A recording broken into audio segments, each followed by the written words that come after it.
Hello everyone, welcome back to my channel. Before starting the video, please subscribe and keep watching for more details videos. America shrugs at Zoe Atkin skiing for Britain. It can't stop talking about Eileen Gu. Ask yourself why.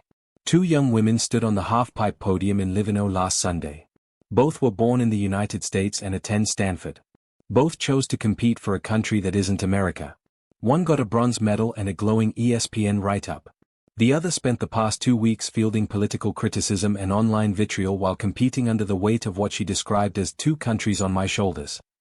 The skier who has publicly said she received death threats is Eileen Gu. The one who didn't is Zoe Atkin. And the gap between those two experiences is the story most coverage is still tiptoeing around. Atkin was born in Newton, Massachusetts. Her father is British, and she has been eligible to represent Great Britain since birth. She has competed for Team GB for years, and America has largely treated it as a human interest story.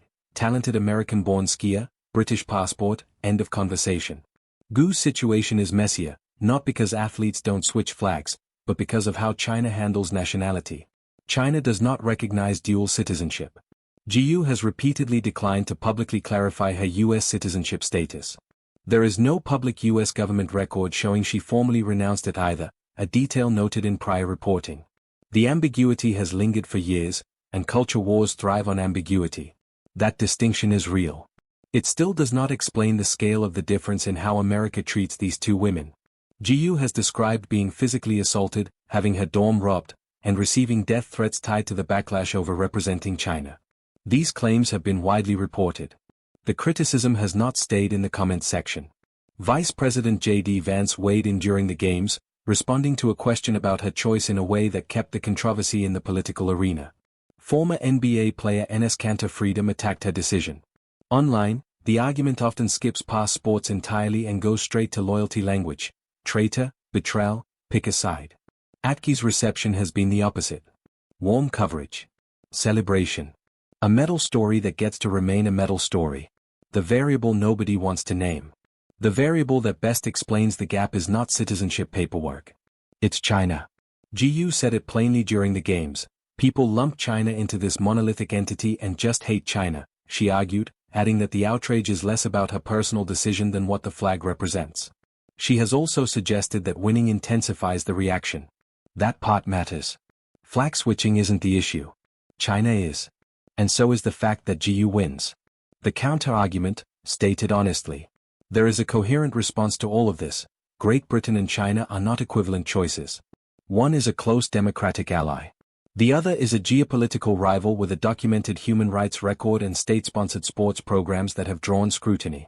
Recent reporting also detailed financial support Gu received from Beijing's Municipal Sports Bureau in prior years, which became part of the broader political debate.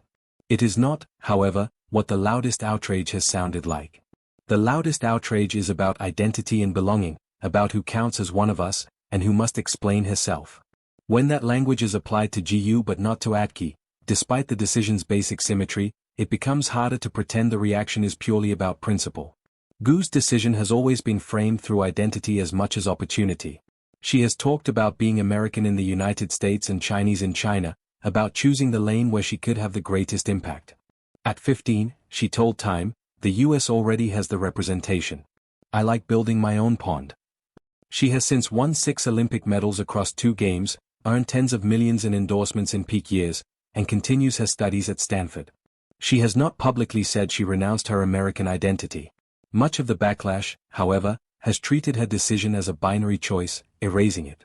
The question the podium asked. On Sunday, Gu stood at the top of that podium. Atkin stood 3 steps below. Both were applauded.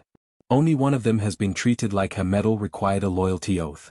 They came from the same country. They made the same basic category of choice. The line between celebrated and suspect did not run through athletic eligibility rules or citizenship paperwork alone. It ran through the flag, and through something about who gets to hold one without being asked to prove it. What that something is, the internet has spent 2 weeks carefully refusing to say. America shrugs at Zoe Atkin skiing for Britain. It can't stop talking about Eileen Gu. Ask yourself why. In the winter sports world, nationality is supposed to be simple. You're born in one country, you represent that country, and the fans cheer for their own. But modern sports have complicated that narrative. Athletes grow up in multiple cultures, hold dual citizenships, and sometimes choose to represent a country different from the one where they were raised. Yet when two athletes make similar decisions, the reaction isn't always the same. Take Zoe Atkin and Eileen. Both were born and raised in the United States. Both became elite freestyle skiers. Both chose to represent another country in international competition. But the response to their decisions couldn't be more different. When Zoe Atkin skis for Great Britain, America barely notices. When Eileen competes for China, America can't stop talking about it.